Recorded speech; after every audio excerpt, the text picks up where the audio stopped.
Hello बच्चों, आप सबकी डिमांड पर मैं आपके लिए लेकर आई हूँ आतंकवाद और नक्सलवाद पर निबंध। यह जो प्रतियोगिता होने जा रही है, इस प्रतियोगिता में आप दो विषयों के ऊपर निबंध लिख सकते हैं। एक तो आतंकवाद और नक्सलवाद है और दूसरा विषय है राष्ट्रवाद और मानवतावाद।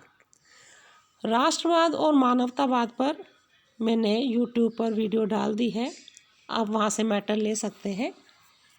और यह दूसरा विषय है आतंकवाद और नक्सलवाद।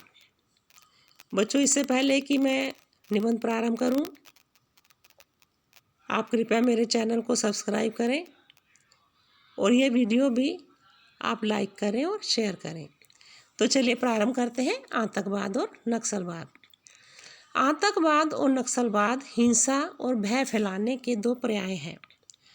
जहां आतंकवाद का इतिहास काफ़ी प्राचीन है, तो वहीं नक्सलवाद का इतिहास सन 1967 में पश्चिम बंगाल के नक्सलबाड़ी स्थान से प्रारंभ हुआ था, जो कि तत्कालीन सत्ता व सामाजिक व्यवस्था के खिलाफ एक सशस्त्र विद्रोह था, जो यह मानता था कि मजदूरों और कृषकों की दयनीय दशा की जिम्मेदार शासन सत्ता व समाज का उच्च वर्ग है। भय मनुष्य का एक स्वाभाविक मनोभाव है, जो कि मनुष्य को निष्क्रिय और पलायनवादी बना देता है। मानव मन की इसी कमजोरी को आधार बनाकर कुछ व्यवस्था विरोधी, समाज विरोधी एवं देश विरोधी तत्व अपने कुत्सित एवं स्वार्थी मंतव्यों को पूरा करने के लिए आतंक का सहारा लेते हैं। अपनी स्वार्थ सिद्धि के लिए वे हिंसात्मक साधनों का प्रयोग करने में भी नहीं चूकते। यही स्थिति आतंकवाद को जन्म देती है। आतंकवाद एक ऐसी विचारधारा है जो अपने राजनीतिक लक्ष्यों की प्राप्ति के लिए शक्ति व अस्त्र शस्त्रों का हिंसात्मक प्रयोग करके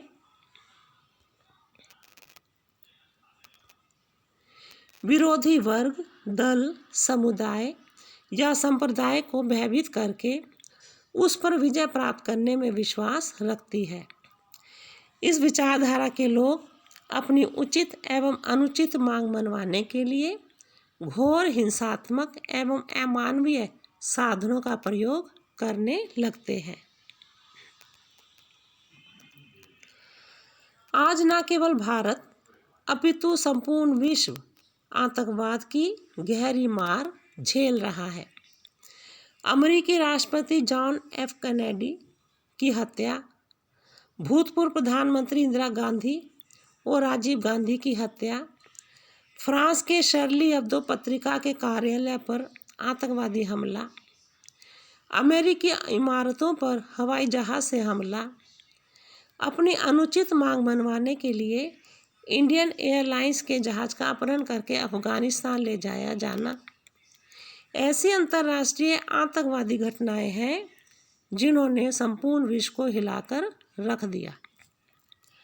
भारत तो पिछले कई दशकों से इस आतंकवाद की मार को झेल रहा है।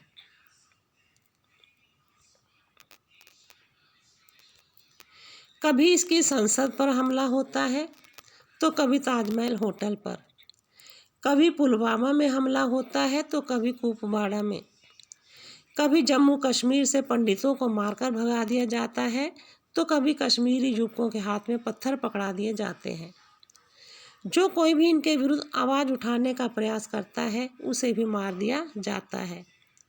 बहुत सारे गणमान्य व्यक्तियों ने और उच्च पदों पर बैठे हुए व्यक्तियों ने इन्हीं आतंकवादियों के हाथों अपनी जान गंवाई है।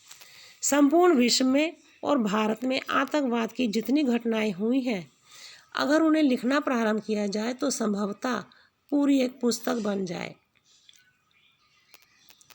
भारत में आतंक फैलाने के पीछे पाकिस्तान और चीन का बहुत बड़ा हाथ है। भारत के कुछ राजनीतिक दल भी इन देशों के हाथों की कठपुतली बनकर भारत में आतंकवादी गतिविधियों को प्रोत्साहित करते रहते हैं। जहां पहले विश्व में अस्त्र शस्त्रों के प्रयोग द्वारा हिंसात्मक गतिविधियां करके आतंक फैलाया जाता था, अब कुछ देशों ने वायरस के द्वारा भी आतंक फैलाने का नया मार्ग ढूंढ लिया है। हाल ही में चीन द्वारा फैलाया गया कोरोना वायरस इसका प्रमाण है, जिसने विश्व के लाखों लोगों की कुछ ही समय में जान ले ली और संसार के सभी देशों को घुटनों के बल ला खड़ा किया। आतंकवाद एक विश्वव्यापी समस्या है, लेकिन फिर भी संपूर्ण विश्व इसका सामना करने में असमर्थ है। इसका कारण यह है कि संसार के कतिपय देशों ने अपने राजनीतिक स्वार्थों की पूर्ति के लिए good terrorism and bad terrorism की दो परिभाषाएं गढ़ ली हैं। इस कारण से विश्व सामूहिक एकता की शक्ति से आतंकवाद का समूल नाश नहीं कर पा रहा। हालांकि भारत ने पिछले कुछ समय से आतंकवादी गतिविधियों पर नियंत्रण करने के लिए बहुत कठोर कदम उठाए हैं। भारत की संसद में आतंकवाद विरोधी विधेयक पारित कर दिया गया है, जिसके अंतर्गत आतंकवादी गतिविधियों में लिप्त रहने वाले व्यक्तियों को कठोर से कठोर दंड देने की व्यवस्था की गई है। आतंकवाद की समस्या का समूल नाश करने के लिए जहां सरकार को कठोर से कठोर कदम उठाने चाहिए, वहीं इसमें जनता की भागीदारी भी आवश्यक है।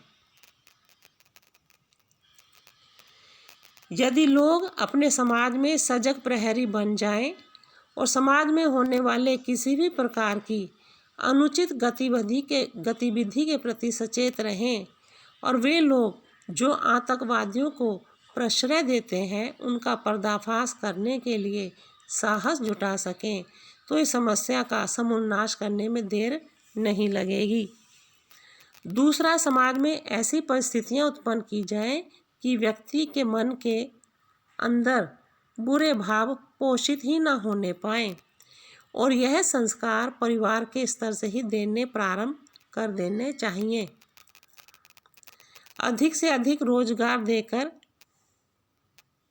व्यक्ति की क्रियात्मक शक्ति को उत्पादक कार्यों में लगाकर उसे आतंक के मार्ग पर जाने से भी रोका जा सकता है और भारत सरकार इस बारे में बहुत अच्छे प्रयास कर रही है। तो बच्चों, यह निबंध आपके प्रतियोगिता में आपके काफ़ी काम आएगा। इस निबंध का PDF बनाकर इसका लिंक मैंने डिस्क्रिप्शन में डाल दिया है। जो बच्चे इसको डाउनलोड करना चाहते हैं वे वहां जाकर इसे डाउनलोड कर लें। और साथ ही साथ बच्चों, आप लोग जब हमारे चैनल को सब्सक्राइब करते हैं, लाइक करते हैं, तो हमें और अच्छे अच्छे विषयों पर निबंध लिखने की प्रेरणा मिलती है। तो कृपया आप मेरे इस चैनल को सब्सक्राइब करें और मेरे इस वीडियो को लाइक करें। धन्यवाद।